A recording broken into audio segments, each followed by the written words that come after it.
ದಶಮಾಂಶ ಸಂಖ್ಯೆಗಳ ಸಂಕಲನದ ಬಗ್ಗೆ ಇನ್ನಷ್ಟು ಉದಾಹರಣೆಗಳನ್ನ ಬಿಡಿಸೋಣ ಬನ್ನಿ. ಇಲ್ಲಿ ನಮಗೆ 4.22 ಶತಾಂಶಗಳನ್ನ 61.37 ಶತಾಂಶಗಳ ಜೊತೆ ಕೂಡಿಸ್ಲಿಕ್ಕೆ ಹೇಳ್ತಿದ್ದಾರೆ. ಯಾವಾಗ್ಲೂ ಮಾಡೋ ತರಾನೇ ವಿಡಿಯೋನ ಇಲ್ಲೇ ಪಾಸ್ ಮಾಡಿ ಈ ಪ್ರಶ್ನೆಗೆ ಉತ್ತರವನ್ನ ಕೊಡ್ಲಿಕ್ಕೆ ಪ್ರಯತ್ನ ಮಾಡಿ. ನನಗೆ ಈ ದಶಮಾಂಶ ಸಂಖ್ಯೆಗಳನ್ನ ವಿಂಗಡಿಸ್ಕೊಂಡು ಸಂಕಲನ ಮಾಡೋಣ ಅಂತ ಅನ್ನಿಸ್ತಾ ಇದೆ.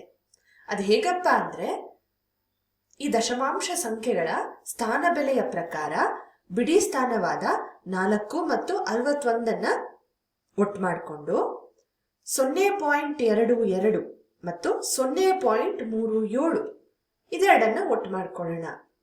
4 ಪ್ಲಸ್ 61 ಬಂದು 65. ಈಗ 22 ಶತಾಂಶಗಳನ್ನ 37 ಶತಾಂಶಗಳ ಜೊತೆ ಸಂಕಲನ ಮಾಡಬೇಕಾಗಿದೆ. ಅಂದ್ರೆ 22 ಪ್ಲಸ್ 37 ಏನಾಗಿರುತ್ತೆ? 2 ಪ್ಲಸ್ 7 9, 2 ಪ್ಲಸ್ 3 5 ಅಥವಾ 59 ಶತಾಂಶಗಳು ಆಗಿರುತ್ತೆ. ಹಾಗಾಗಿ 65 ಪ್ಲಸ್ 0.59 ಬಂದು 65.59 ಅಥವಾ 65.59 ಶತಾಂಶಗಳು ಈ ಲೆಕ್ಕಕ್ಕೆ ಉತ್ತರವಾಗಿ ಸಿಗ್ತಾ ಇದೆ. ಈ ರೀತಿಯ ದಶಮಾಂಶ ಸಂಖ್ಯೆಗಳನ್ನ ನಾವು ಪ್ರತಿನಿತ್ಯ ಎಲ್ಲಿ ನೋಡ್ಬೋದು? ಉದಾಹರಣೆಗೆ, ನಾವು ಒಂದು ಸೂಪರ್ ಮಾರ್ಕೆಟ್ಗೆ ಹೋಗಿ ಯಾವುದಾದ್ರೂ 2 ವಸ್ತುಗಳನ್ನ ಖರೀದಿಸ್ತೇವೆ. ಒಂದರ ಬೆಲೆ 4 ರೂಪಾಯಿ 22 ಪೈಸೆ ಆಗಿದ್ರೆ ಮತ್ತೊಂದರ ಬೆಲೆ 61 ರೂಪಾಯಿ 37 ಪೈಸೆಗಳಾಗಿರುತ್ತೆ ಅಂತ ಅನ್ಕೊಳ್ಳೋಣ. ಆಗ ನಾವು ಅಂಗಡಿ ಮಾಲೀಕನಿಗೆ ಒಟ್ಟು ಎಷ್ಟು ಮೊತ್ತವನ್ನು ಪಾವತಿಸಬೇಕು ಅಂದ್ರೆ 65 ರೂಪಾಯಿಗಳು ಮತ್ತು 59 ಪೈಸೆಗಳು ಅಂತ ನಾವು ಹೀಗೆ ಮನಸ್ಸಿನಲ್ಲೇ ಲೆಕ್ಕವನ್ನ ಮಾಡ್ಕೊಳ್ಬಹುದು. ಆದ್ರೆ ಈಗ ಪೈಸೆಗಳು ಚಲಾವಣೆಯಲ್ಲಿ ಇಲ್ಲದ ಕಾರಣ ಅಂಗಡಿ ಮಾಲೀಕ ಸರಿಸುಮಾರು 66 ರೂಪಾಯಿಗಳನ್ನ ನಮ್ಮ ಬಳಿ ಪಾವತಿಸಲಿಕ್ಕೆ ಹೇಳ್ಬೋದು. ಇದೇ ರೀತಿಯಲ್ಲಿ ನೀವು ಮುಂಬರುವ ವಿಡಿಯೋಗಳಲ್ಲಿ ತುಂಬಾ ಸುಲಭವಾಗಿ ಮತ್ತು ವೇಗವಾಗಿ ಹೇಗೆ ದಶಮಾಂಶ ಸಂಖ್ಯೆಗಳನ್ನ ಕೂಡೋದು ಅಂತ ಕಲ್ತ್ಕೊಳ್ತೀರಾ.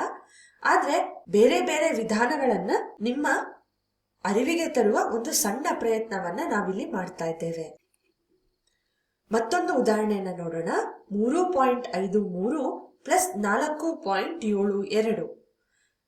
ಅದೇ ರೀತಿಯಲ್ಲಿ ನಾವು ಬಿಡಿ ಸ್ಥಾನಗಳನ್ನ ಒಟ್ಟು ಮಾಡ್ಕೊಳ್ಳೋಣ. 3 ಪ್ಲಸ್ 4 ಮತ್ತು ದಶಮಾಂಶ ಅಂಕಿಗಳಾದ 53 ಶತಾಂಶಗಳು ಮತ್ತು 72 ಶತಾಂಶಗಳನ್ನ ಒಟ್ಟು ಮಾಡ್ಕೊಳ್ಳೋಣ. 3 ಪ್ಲಸ್ 4 ಬಂದು ನೇರವಾಗಿ ನಾವು 7 ಅಂತ ಬರಿಬಹುದು. ಆದ್ರೆ ಈ ದಶಮಾಂಶ ಸಂಖ್ಯೆಗಳನ್ನ ನಾವು ಬೇರೆ ರೀತಿಯಲ್ಲಿ ಬರ್ಕೊಳ್ಳೋಣ. ಇದನ್ನ 53 ಶತಾಂಶಗಳು ಅಂತ ಹೇಳಿ ಮತ್ತು ಇದನ್ನ 72 ಶತಾಂಶಗಳು ಅಂತ ಹೇಳಿ ಬರ್ಕೊಳ್ಳೋಣ. 53 ಪ್ಲಸ್ 72 3 ಪ್ಲಸ್ 2 5, 5 ಪ್ಲಸ್ 7 12 ಅಂದ್ರೆ 125 ಶತಾಂಶಗಳು. ಈ 125 ಶತಾಂಶಗಳು 100ಕ್ಕಿಂತ ಹೆಚ್ಚಿದೆ ಅಲ್ವಾ? ಹಾಗಾಗಿ ಇದನ್ನ 100 ಶತಾಂಶಗಳು ಪ್ಲಸ್ 25 ಶತಾಂಶಗಳು ಅಂತ ಬರ್ಕೊಳ್ಬಹುದು. ಯಾಕೆ ನಾವು ಇದನ್ನ 100 ಶತಾಂಶಗಳನ್ನಾಗಿ ಬರ್ಕೊಂಡಿದ್ದೇವೆ? ಯಾಕೆ ಅಂದ್ರೆ 100 ಶತಾಂಶಗಳು ಒಂದು ಬಿಡಿ ಸ್ಥಾನವನ್ನ ಪ್ರತಿನಿಧಿಸುತ್ತೆ. ಹಾಗಾಗಿ ಆದ ಕಾರಣ ಈ ದಶಮಾಂಶ ಸಂಖ್ಯೆಗಳ ಸಂಕಲನದ ಉತ್ತರ ಬಂದು +1 ಪ್ಲಸ್ 0.25. ಒಟ್ಟಾರೆ 8 ಪ್ಲಸ್ 0.25 8.25 ಶತಾಂಶಗಳು ಕೊಟ್ಟಿರುವ ಲೆಕ್ಕಕ್ಕೆ ಉತ್ತರವಾಗಿರುತ್ತೆ. ಈ ತರದ ಲೆಕ್ಕವನ್ನ ನಾವು ಇನ್ನೂ ವ್ಯವಸ್ಥಿತವಾಗಿ ಮಾಡ್ಬೋದು. ಹೇಗೆ ಅಂದ್ರೆ, ಕೊಟ್ಟಿರುವ ಸಂಖ್ಯೆಗಳನ್ನ ನಾವು ಸ್ಥಾನ ಬೆಲೆಯ ಪ್ರಕಾರ ಒಂದರ ಕೆಳಗೆ ಒಂದನ್ನ ಬರ್ಕೊಳ್ಬೇಕು. ಅಂದ್ರೆ ಶತಾಂಶ ಸಂಖ್ಯೆಯನ್ನ ಶತಾಂಶ ಸಂಖ್ಯೆಯ ಕೆಳಗೆ, ದಶಾಂಶ ಸಂಖ್ಯೆಯನ್ನ ದಶಾಂಶ ಸಂಖ್ಯೆಯ ಕೆಳಗೆ, ಬಿಡಿ ಸ್ಥಾನದ ಕೆಳಗೆ ಮತ್ತೊಂದು ಬಿಡಿ ಸ್ಥಾನವನ್ನ ಬರ್ಕೊಳ್ಬೇಕು.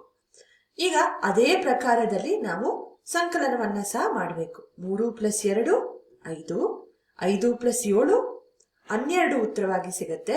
ಇದು 10ಕ್ಕಿಂತ ಜಾಸ್ತಿ ಇರೋದ್ರಿಂದ 2 ದಶಾಂಶ ಸ್ಥಾನದಲ್ಲಿದ್ರೆ 1 ಬಂದು ಬಿಡಿ ಸ್ಥಾನಕ್ಕೆ ಹೋಗಿ ಬಿಡಿ ಸ್ಥಾನದ ಸಂಕಲನ ಬಂದು 8 ಉತ್ತರವಾಗಿ ಸಿಗುತ್ತೆ. ಹಾಗಾಗಿ 8.25 ಈ ಒಂದು ಲೆಕ್ಕಕ್ಕೆ ಉತ್ತರವಾಗಿ ಸಿಗುತ್ತೆ. ಆದ ಕಾರಣ ಯಾವುದೇ ರೀತಿಯಲ್ಲಿ ಮಾಡಿದ್ರೂ ಕೂಡ ನಮಗೆ ಸಿಗುವ ಉತ್ತರ ಒಂದೇ ಆಗಿರುತ್ತೆ.